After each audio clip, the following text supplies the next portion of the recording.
Hello नमस्कार साथियों, study point two गौरव sir में आप सभी का हार्दिक स्वागत है। प्यारे साथियों, चलते हैं अपनी आगे की क्लास को लेकर और देखेंगे आज एक नए टॉपिक को जो हम पढ़ेंगे, कथन और तर्क। ये चैप्टर जो रहता है ये अपनी सूझबूझ के अनुसार रहता है, लेकिन इसके अंदर कुछ नियम होते हैं। उन नियमों से इस चैप्टर के अंदर थोड़ी आसानी हो जाती है।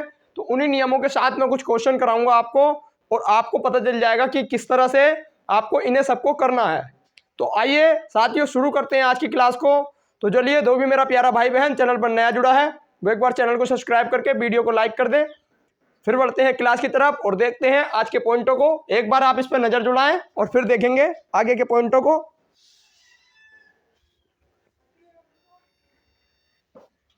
तो आइए, आपने देख लिया हो तो देखते हैं ध्यान करने योग्य बातें हमारी कौन कौन सी होंगी। तो हम पहली चीज आपको समझाते हैं कि अगर कोई कथन वर्तमान समय सामाजिक, राजनीतिक, आर्थिक और धार्मिक, अगर इन आधारों पर अगर कोई भी कथन असत्य यानी गलत होता है तो उसका जो तर्क होगा उसके जो पक्ष में जो भी काम किया जाएगा वह भी असत्य होगा। आप इसका ध्यान रखेंगे। यानी कि अगर कोई भी सामाजिक बात की जा रही है और वो आप समझते हैं कि वह सामाजिक बात गलत है, तो उसका तर्क भी कैसा होगा, उसके पक्ष में दिया गया तर्क भी कैसा होगा, वो गलत माना जाएगा। आप इसका ध्यान रखेंगे क्योंकि अपनी सूझबूझ के अनुसार होते हैं। और इसके बाद आपको अगली चीज ध्यान रखनी है कि तर्क में दी गई जानकारी वर्तमान परिस्थितियों के अनुसार उचित नहीं होती है। वर्तमान आपको जैसे मैंने अभी बताया कि तर्क ये और ये दोनों सेम ही है। तर्क में दी गई जानकारी वर्तमान परिस्थितियों के अनुसार उचित न हो तब भी कथन क्या होगा, तब भी तर्क क्या होगा, कथन का तर्क गलत माना जाता है। हम क्वेश्चनों में प्रयोग करेंगे वन बाई वन। इसे मैं आपको पहले बता रहा हूं, फिर वन बाई वन सभी को प्रयोग करके दिखाऊंगा। उसके बाद आता है कि अगर तर्क प्रश्नवाचक हो, अगर तर्क के अंदर प्रश्नवाचक होगा तब भी तर्क क्या होगा, गलत माना जाएगा, अन्यथा वह गलत माना जाएगा। अगर तर्क प्रश्नवाचक हो तो प्रश्नवाचक नहीं होना चाहिए। इसके बाद आता है कि तर्क आपसे पूछा जाएगा कि हमारे जो तर्क होता है, कथन तर्क कितने प्रकार के होते हैं। तो ये दो प्रकार के होते हैं, एक तो होता है कमजोर और एक होता है कठोर। कमजोर जो होगा, जो कथन कमजोर माना जाएगा, यानी पढ़ने से आपको लग जाएगा कि वह कमजोर की दृष्टि में आ रहा है, तो वह क्या होता है, वह गलत होता है। तो गलत किन किन आधारों पर हो सकता है, किन किन आधारों पर हो सकता है, जैसे कि अगर किसी से तुलना की जाए, जैसे कि हमारी जो बात की जाती है इसके अंदर ऐसा की जाती है कि बांग्लादेश भारत से बेकार है और वह युद्ध में हार जाएगा। ये जो बात होती है हमारी, ये निगेटिव पॉइंट में होती है, आप इसका ध्यान रखेंगे।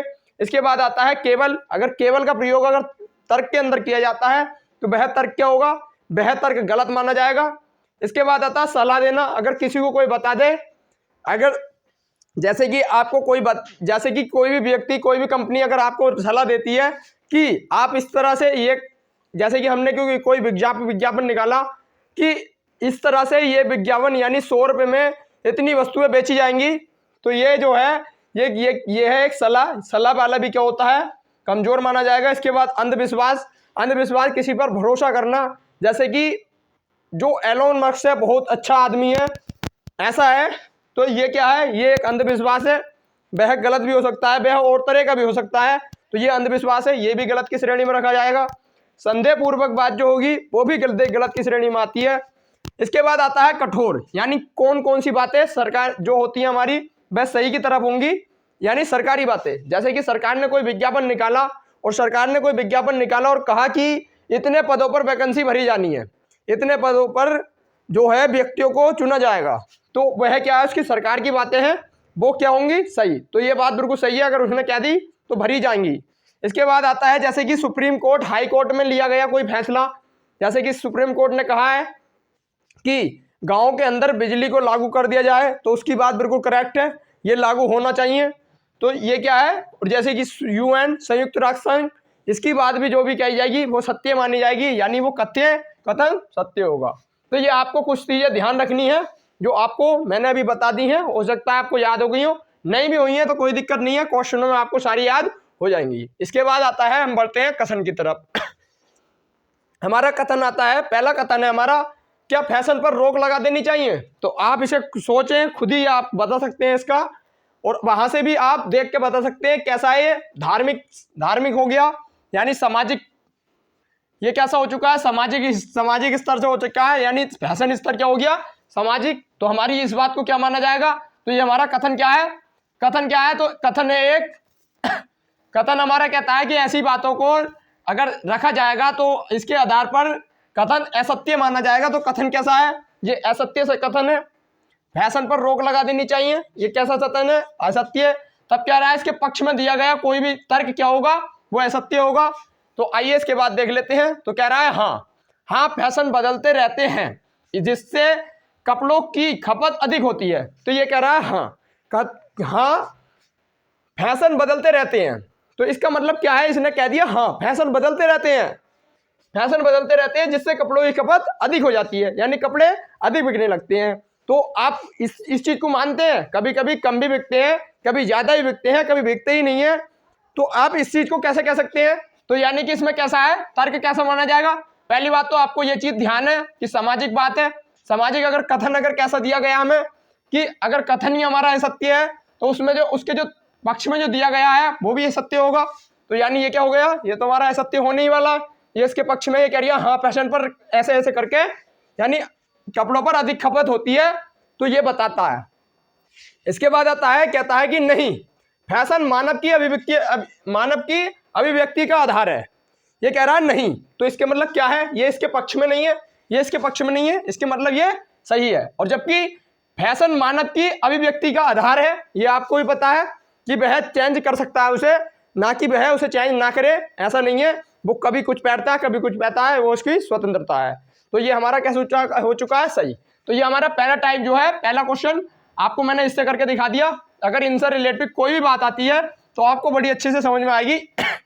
मैं आपको अगर चाहें तो दोबारा भी बता सकता हूं कि वर्तमान की बात चल रही, वर्तमान समय के अंदर अगर कोई भी कथन के अंदर सामाजिक, राजनीतिक, आर्थिक और धार्मिक आधार पर कोई भी अगर कथन दिया जाएगा और वह कथन असत्य होगा, कथन कैसा माना जाएगा, अगर इनके आधार पर कोई भी बात दी गई है तो कथन असत्य होगा। और इनके पक्ष में जो दिया जाएगा यानी हाँ में जो दिया जाएगा जवाब, वह भी असत्य होगा। इसका आपको ध्यान रखना है। इसके बाद आता है नेक्स्ट नेक्स्ट आता है हमारा, क्या कश्मीर पाकिस्तान को सौंप देना चाहिए। तो आप इसे बता सकते हैं, ये हमारी कैसी बात हो गई, तुलना वाली। ये हमारी कैसी बात आ गई, तुलना वाली आ चुकी है। यानी हम क्या कह रहे हैं, क्या कश्मीर को पाकिस्तान सौंप देना चाहिए। तो ये प्रश्नवाचक आ गई, यानी प्रश्नवाचक क्या आ गई, तो ये कह रहा है तर्क प्रश्नवाचक नहीं होना चाहिए। तर्क यानी यहाँ ये कथन तो प्रश्नवाचक है, तर्क नहीं होना चाहिए, इसका ध्यान रखना है। इसके बाद कह रहा है कि हाँ यह भारत और पाकिस्तान के विवाद को खुलवाने का केवल एक तरीका है। तो ये क्या कहता है कि केवल एक तरीका है, यानी हमने देखा कि क्वेश्चन के अंदर क्या है, केवल। तो क्वेश्चन तो हमारा वैसे भी गलत हो चुका है, और दूसरी बात हमारा इससे भी गलत हो चुका है कि ये क्या है, प्रश्नवाचक है। तर्क प्रश्नवाचक नहीं होना चाहिए। तो ये क्या है, कथन प्रश्नवाचक है। यहाँ पर क्या रहा है, क्या कश्मीर को पाकिस्तान को सौंप देना चाहिए। तो ये कह रहा है हाँ, यानी ये भी क्या हुआ हमारा, ये भी हमारा क्या हुआ, हाँ का मतलब हो गया कि ये भी हमारा क्या है, प्रश्नवाचक। और जबकि इसमें कहा है कि प्रश्नवाचक नहीं होना चाहिए, ये हमारा यहाँ से भी गलत हो चुका है, और केवल देख के भी हम गलत लगा सकते हैं। तो आपको सिर्फ इन पॉइंटों का कुछ का ध्यान रखना है, क्वेश्चन सारे सही होंगे, सिर्फ आपको ध्यान रखना है ये, जैसे आप क्वेश्चन प्रैक्टिस करोगे तो आपको खुद ही याद हो जाएंगे, क्वेश्चनों की प्रैक्टिस करनी है। आइए इसके बाद आता है हमारा नेक्स्ट। तो ये तो हमारा हो चुका है गलत। इसके बाद आता है नेक्स्ट, ये कहता है नहीं कश्मीर एक खूबसूरत जगह है जहां भारत के पर्यटन उद्योग के विदेशी मुद्रा मिलती है। यानी भारत को पर्यटन उद्योग से विदेशी मुद्रा प्राप्त होती है, यानी वहां पर पर्यटन आएंगे तो विदेशी मुद्रा मिलेगी, किसे, भारत को। तो बात सही भी है, लेकिन हमें सिर्फ चलना है किसके आधार पर, कथन के आधार पर। तो देख लेते हैं, कथन कहता है कि क्या कश्मीर को पाकिस्तान को सौंप देना चाहिए। ये कह रहा है कि हाँ यह भारत और पाकिस्तान के विवाद को खुलवाने का एक मात्र तरीका है। तो ये क्या है, तो गलत हो गया। इसके बाद कहता है कि नहीं, कश्मीर एक खूबसूरत जगह है जहां भारत पर्यटन को लिए मुद्रा मिलती है। तो ये बात बिल्कुल सही है, यानी कश्मीर एक खूबसूरत जगह है, आप मानते भी हैं, तो हम इसलिए उसे दे नहीं सकते किसी को। आता है इसके बाद नेक्स्ट पॉइंट नेक्स्ट पॉइंट आता है, क्या हमें मांसाहारी भोजन की अपेक्षा शाकाहारी भोजन को अधिक महत्व देना चाहिए। तो आप बता सकते हैं कि मांसाहारी भोजन को अधिक अपेक्षा मांसाहारी की अपेक्षा शाकाहारी को अभी आप अधिक बता सकते हैं? तो आप इस चीज को खुद ही देख के बताएंगे कथनों के आधार पर। आपको अपना दिमाग कुछ नहीं लगाना है। अपने आप अगर दिमाग से करेंगे तो क्वेश्चन गलत होता है इसका। अपने उससे कोई नहीं कहना, यानी अपने आप से इसके अंदर कुछ भी नहीं देखना है, सिर्फ आपको देखना है क्वेश्चनों की तरफ। तो ये कह रहा है क्या हमें मांसाहारी भोजन की अपेक्षा शाकाहारी भोजन अधिक महत्व रखना चाहिए? तो इसमें एक तो आ गया प्रश्नवाचक, यानी ये क्या है? तो ये क्या है? ये कह रहा है कि तर्क क्या हुआ जब ये हमारा क्या है, कथन हमारा क्या है, प्रश्नवाचक है। तो ये हमारा तर्क प्रश्नवाचक नहीं होना चाहिए, आप इसका ध्यान रखेंगे। इसके बाद हमारी दूसरी चीज आएगी इसके अंदर कि इसमें तुलना भी हो रही है, मांसाहारी और शाकाहारी की अपेक्षा बताई जा रही है, यानी इसमें तुलना भी हो रही है। तो इसके मतलब ये पहला तो हमारा बिल्कुल कैसा माना जाएगा, गलत। लेकिन एक आधार पर आपको देखा जाएगा कि हाँ पहला क्या माना जाएगा, सॉरी गलत उलत तो अभी कुछ भी नहीं है, अभी तो मैं यही पढ़ रहा हूँ सिर्फ सब, अभी तो मैंने यही पढ़ा, उसके बाद इसे पढ़ेंगे हम। ये कह रहा है कि हाँ ये हमारी कथनों के अंदर की बात हो रही है, निष्कर्ष के अंदर अगर ये चीज होगी, सॉरी तर्क के अंदर ये चीज होगी, तब हमारे आप गलत सही बता सकते हैं। कथन को देखकर अभी कोई भी गलत सही नहीं बताएगा, इस बात का ध्यान रखेंगे। आता है हमारा पहला, हाँ शाकाहारी भोजन स्वास्थ्य के लिए अधिक महत्व लाभदायक होता है। शाकाहारी भोजन जो होता है वो स्वास्थ्य के लिए लाभदायक होता है, बात तो ठीक है, लेकिन हमें इसमें भी तो देखना है ये क्या कह रहा है। ये कह रहा है कि क्या हमें मांसाहारी भोजन की अपेक्षा शाकाहारी भोजन को अधिक महत्व देना चाहिए? तो ये कह रहा है हाँ भोजन स्वास्थ्य के लिए अधिक लाभदायक होता है, यानी ये भोजन की यहाँ पर भी बात चल रही है, भोजन की यहाँ पर भी बात चल रही है, यानी दोनों एक से हैं। तो इससे क्या आएगा, हमारा निगेटिव तो निकल नहीं सकता क्योंकि इसमें मना किया गया है, और ये पॉजिटिव है तो इसके मतलब ये सही होगा, आप समझ सकते हैं। आता है इसके बाद नेक्स्ट, ये कह रहा नहीं मांसाहारी भोजन में वसा की आवश्यकता होती है। मांसाहारी भोजन में क्या होती है, वसा की आवश्यकता होती है। तो आप इसे समझ सकते हैं, वसा की आवश्यकता होती है, यानी आप जानते हैं कि सबसे ज्यादा फैट हमारा किसमें पाया जाता है, मांसाहारी भोजनों में पाया जाता है, यानी मांस हुआ, मछली हुई मीट हुआ, ये जो होते हैं हमारे कुछ मांसाहारी जो होते हैं इनके अंदर सबसे ज्यादा फैट पाया जाता है। तो बात क्या हो गई, ये भी सही हो गई। अब हमें देखना है कि हमें आंसर किस तरह से देना होता है इनका। तो आइए आंसरों को मैं समझा देता हूं। अगर आपका आंसर होगा पहला तो आपको सिर्फ लगाना होगा, आपको ये 4 ऑप्शन दिए गए होंगे। ये कह रहा होगा या तो केवल एक, या फिर कह रहा होगा केवल 2, या कह रहा होगा या तो एक या दूसरा। इसके बाद कहता है 1 और 2 दोनों। तो हमें देखना है, तो पहले का आंसर क्या हो जाएगा हमारा दूसरा, यानी पहले का आंसर क्या हो गया, तो पहले का आंसर हमारा दूसरा हो चुका है। इसके बाद आता है हमारा दूसरा, और दूसरे का आंसर भी हमारा कौन सा हो चुका है, दूसरा, यानी इसका दूसरे का भी दूसरा होगा। इसके बाद आता है तीसरा, और तीसरे का कौन सा होगा, तीसरे के दोनों हो जाएंगे, यानी इसके कौन से हो गए, तीसरे के दोनों हो गए। तो ये हमारे आंसर कुछ इस प्रकार से दिए जाते हैं। छोटी सी क्लास थी लेकिन आपको सारी जानकारी समझ में आई होगी। तो चलिए, ये हमारी छोटी सी जानकारी आपको कैसी लगी एक बार कमेंट में जरूर बताएं। अगर थोड़ी बहुत भी क्लास में मजा आया हो और समझने में आपको थोड़ी आसानी हुई हो तो इसे लाइक और सब्सक्राइब जरूर करके जाना है, और दूसरों को तक इसे पहुंचा के जाना है, आपका ये फर्ज बनता है। तो चलिए साथियों, मिलते हैं नेक्स्ट वीडियो में एक नए टॉपिक के साथ, एक बढ़िया टॉपिक के साथ। जब तक के लिए जय हिंद, जय भारत, और देखते रहें स्टडी पॉइंट टू गौरव सर।